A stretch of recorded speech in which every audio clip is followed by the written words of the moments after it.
Hey, and welcome back to the 7th episode. This is the Courage River podcast. I am your host, Shamika Baines, and today we are going to discuss not having your dad and growing up without him in your life. I think I was 6 years old when my dad passed, and I don't have much memory of my childhood, especially before the fifth grade. I remember little bits here and there, but nothing major. The only thing I remember about my dad is that he was a dark-skinned guy. And I remember one day this dark-skinned guy was getting me out the back seat of a car, giving me to my mom, and I was crying. And I told my mom that was the only thing I remember, and she said that dark-skinned guy was your dad, and you was crying because you didn't want to come with me. She said that I loved my dad and that he loved me, and that is the only memory that I have. It's like to me that my life started in fifth grade. Cause from fifth grade up, I remember so much about me and my life and what was going on. Now, I don't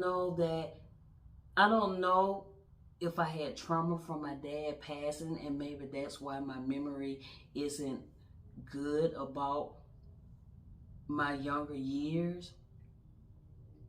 But I remember, having different programs and stuff at the school, or just, lunches with parents, and I always wanted my dad to be there with me.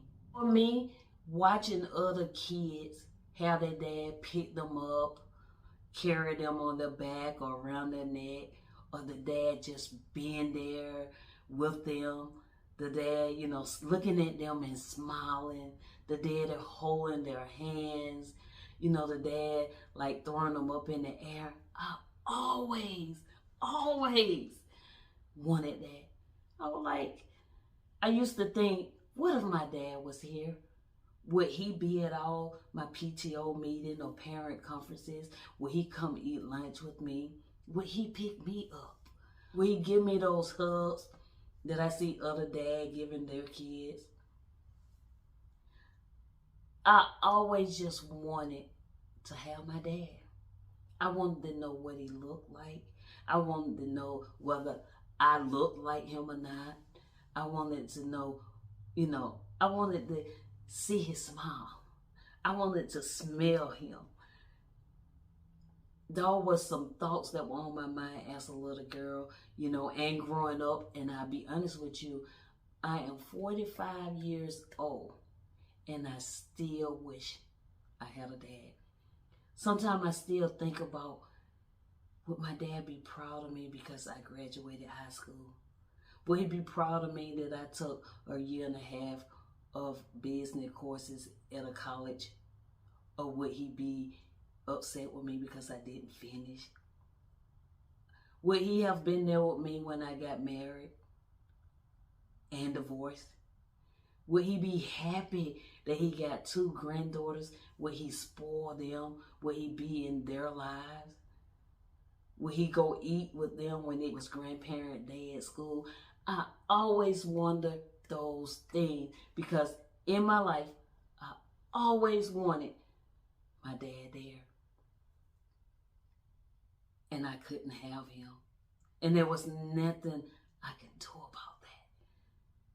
But that played in my head, and that played on my heart.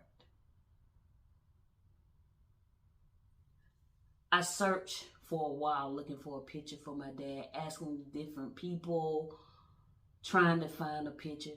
No one seemed to have a picture of him because they say he didn't like taking pictures. And then I asked one of my cousins on my dad's side, and she found me a picture. It was a picture of him when he was very young. And I was like, oh. And I started crying. When she, seeing that picture and having it in my hand meant everything to me. It brought up emotions. I was happy that I got to see a face to the man that I wish I had in my life. I was so happy, and I never ever let that picture go. Never. You know, there are just so many thoughts that run through my head about if I had a dad, what would he be like? What would he do? I even wondered when I was going through my divorce, if my dad was here, would he want to beat this man up for us divorcing? Because I know dads are protectors, and I know that dads don't play about their girls. For those of you that don't have your dad in your life, come in and tell me how you feel about not having him in your life. Tell me some of the emotions that you have going through your head and heart about not having your dad. And how was your upbringing without your dad? I come from a large family. I mean, there's like 1,000 of us. Oh, I just love being silly a little bit. There wasn't any strong male figures in my family growing up. I had a couple of uncles. None of them had kids for a long time.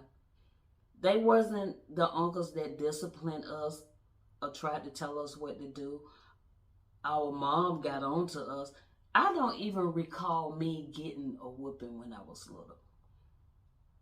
I don't recall it. I know one of my aunts, she used to whoop me as I got, a little older. But I don't recall a time that my mom whooped me. All of us stayed in the house together. My grandma ran things. She done most of the cooking. We always had thick cornbread. Sometimes crackling was in it. We always had fatback. We always had pinto beans or black-eyed peas. Even when we didn't have no meat, we had bread and beans. So we was always full. We had to eat tomatoes like they were apples.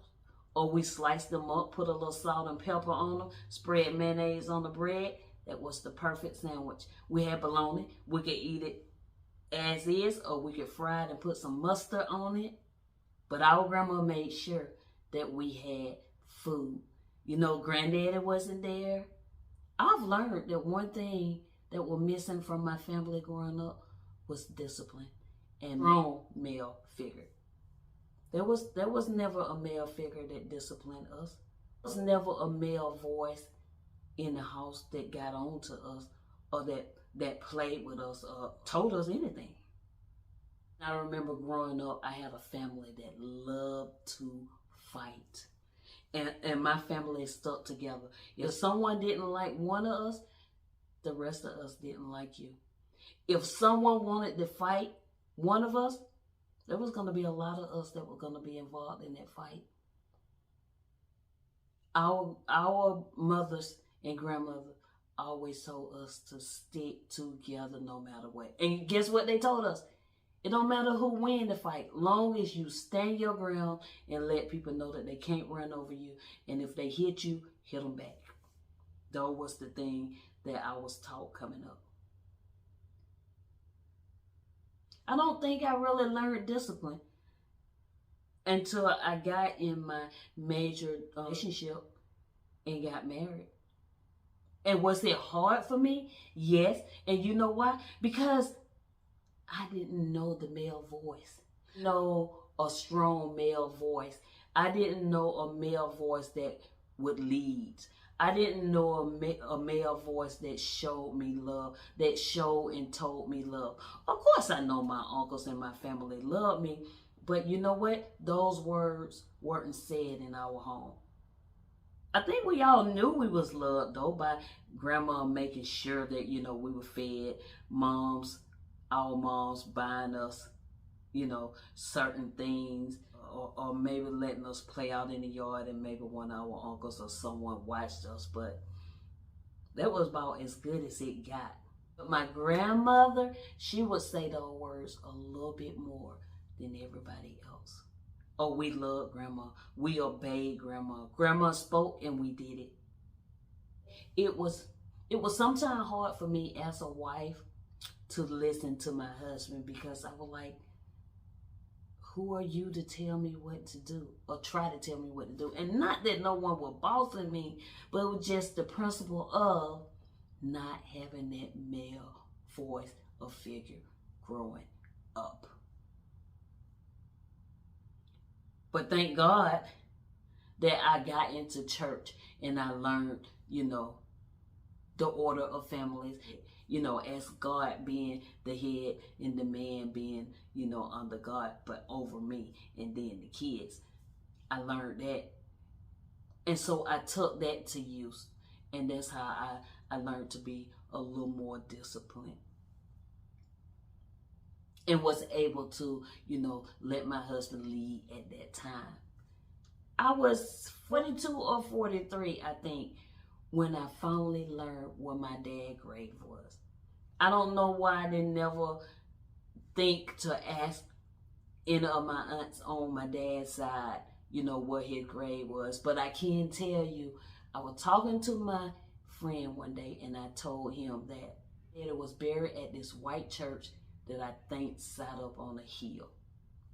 And I said, it down in some bushes. And I can remember that. And so one day,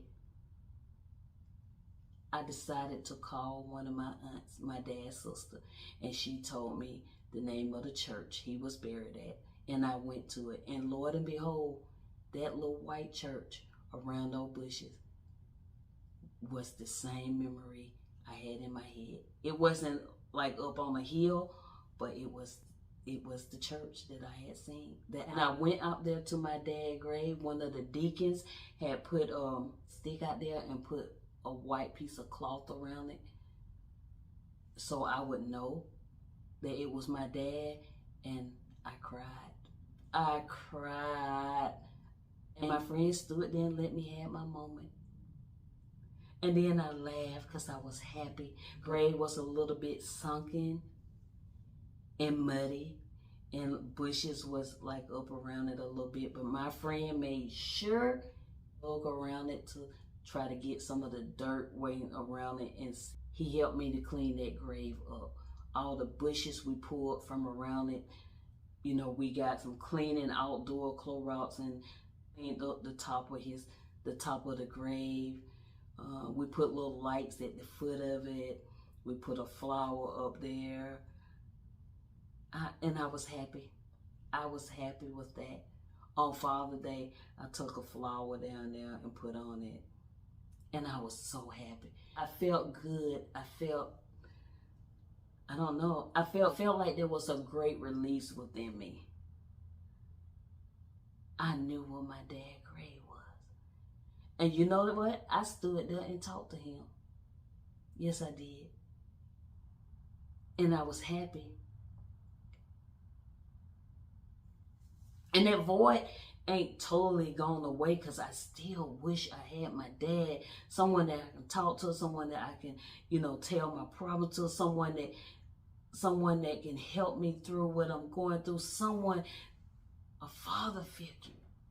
That void isn't as heavy as it was. I don't feel like I'm missing so much. I guess because at least I know where the grave is and I can go down there and talk to him. And I guess that alone gave me some release, and I was okay, and I'm okay with that. But there's still that missing piece. That missing piece that I can't have. That missing piece that I can't change. That missing piece that I wish I had, where I could hear his voice, where I can see his face, where he can come and sit beside me and talk to me about my problem, talk to me about life, talk to me about the great thing I get accomplished. I so wish I had that, but I don't. And there's nothing I can do about it. I hear and I see people crying and talking about their mom sometimes being deceased. And although I can't relate to them on that, I still can relate as far as I got a parent being gone, which is my dad. For those of us who got a lost dad, a parent, I don't never think that void go away. You may not be as sad, But I think your heart still hurt for that because mine does. When I got married and had kids, I told myself, when I got married and had kids, I made sure that my kids respected their dad, obeyed their dad. I made sure that your dad was at every conference or whatever it was that our kids had, because I did not want my kids to grow up not having their dad in their life and not reaping the benefit of having dad there. When I saw their dad hugging on them, kissing on them, singing to them, helping them with their work, taking them outside to play, putting them on his back or around his neck, or just carrying them or helping them with something, that feeling of me not having my dad would always seem to touch my heart at that moment. And I would smile and say, maybe this is what I would feel or what I would get if my dad was there. So I was so happy that my kid's dad was in their lives.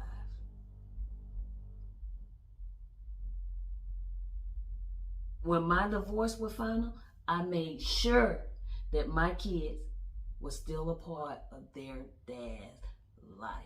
I did not act like a mad black woman. I did not act foolish and disrespectful. No, when my girls said they wanted to go with their dad, I took them. When they wanted to come back with me, he brought them back. If they had something going on, whether at church, whether at school, anything, I made sure he knew so he could be there. I did not, under no circumstance, want my kid to experience not having a dad and not having him there. Because, y'all, that is a feeling like none other. That is a void that you can't get rid of. I remember when I was in middle school, 7th or 8th grade, I think, my brother dad was with my mom for a while. And that was the closest I got to a dad figure in my life. This man cooked for us every day. He was the cleanest, organized man I know. He loved us. Although we was teenagers, this man, there was a little CVS right across the street from our house. He would walk there with us. He would drive us where we had to go. He made sure that everything was clean and in place. He made sure we needed some money for school or something, that he gave it to us. This man would bake cakes. Oh, this man was my dad in my mind. It was the closest thing to it, and I loved him, and I know he loved me. And this man gave me my first wine cooler. Yes, and we used to sit and watch wrestling. At the time, Sting was on there. Oh, we would get our wine cooler. We had peach or strawberry. And we would sit there and drink our wine cooler and watch that wrestling. And I thought I was the happiest teenager alive just because of that. Just knowing that there was food, just knowing that he was there, just knowing that he was giving me something, just knowing that he was loving me. Those was precious moments to me, and I enjoyed them. And then when him and my mom broke up, I didn't have a dad anymore. I didn't have that feeling of joy from a male figure that could be my dad, that I looked at as dad. I didn't. But guess what? He allowed us to still come to his new house, and he treated us just the same. Sometimes I was like, I wish I could call up heaven and say, let me speak to my dad so I can tell him what I got going on in life. The things that I'm doing wrong, the things that I'm doing right, the things that I want to accomplish, the people who is picking at me or trying to make it difficult for me. So I can tell him what his grandkids doing. So I can just hear a voice, and he can tell me everything gonna be all right.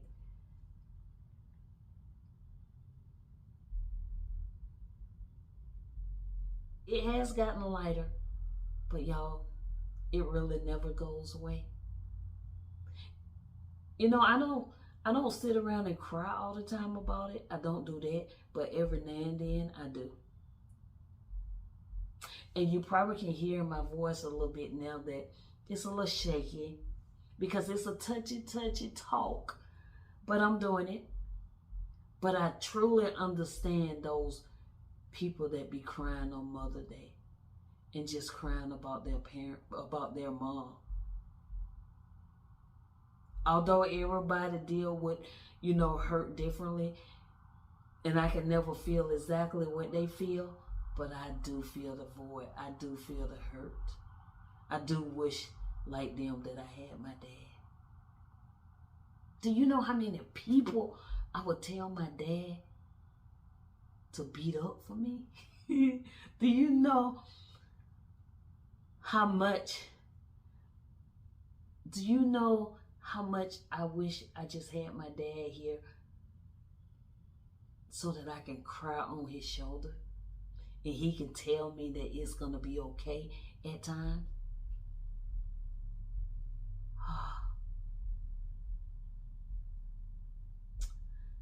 Whew. Y'all, my emotions.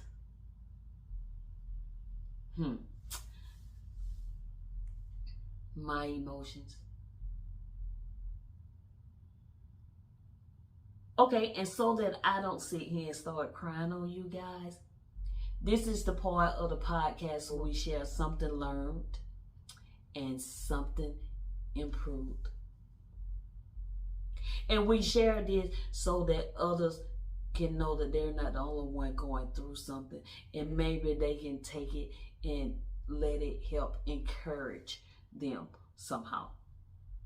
Something that I've learned is that you can't take for granted your loved ones. You need to love the hell out of them. You need to do your best to do your part. You need to do your best to forgive and just keep moving forward. Life is too short to hold on to grudges. And you know something I learned years ago when I was going through my divorce? I don't know where I read it or heard it at, but it say, to forgive is to set a prisoner free, realizing that that prisoner is you. And I took it as, you be in prison when you don't forgive. Sometimes you can't eat, sometimes you can't sleep. Your mind is all balled up on the hurt or pain. It's just like you behind bars. But when you forgive, you set yourself free. You set yourself free from all the negative thought, from all that hurt, by, taking it one day at a time and still moving forward. You don't stay sitting there in your misery and not moving and not going on with your life. And something that I've improved on is being disciplined. I've learned to take the time to listen to people. Especially if somebody giving you good advice, or if somebody giving you their opinion and it's something that you know is good or that you can use to help you, then use it. You have the choice to decide whether someone's opinion is something that can help you or something that you don't need, so you don't even think about their opinion. You have to learn to take the good with the bad, because life gonna throw both of them at you. The good things, of course, they're going to be easy for you to accept and keep going. But those bad moments, think of what you can learn from those moments and then improve on that. But you keep going. If you need to cry, cry. If you need to go ask for help, go ask for help. But you keep going. Never sit in your misery. And so I'm going to end it here. And I thank all of you sweet, sweet listeners for being a part of my podcast today. Please share it with your friends and your family. Please comment, like, and subscribe to my podcast, which is called Courage River. You can also find me on YouTube, Star Meka, Instagram, I'm Meka to Motivate. Facebook, I am Meka Motivation. Invite your friends. Tell them to follow and subscribe to my channel. There is something motivational there for them. There is something that will encourage. There is something that will truly encourage them. And y'all, please remember that we are always improving and never perfect. Bye-bye.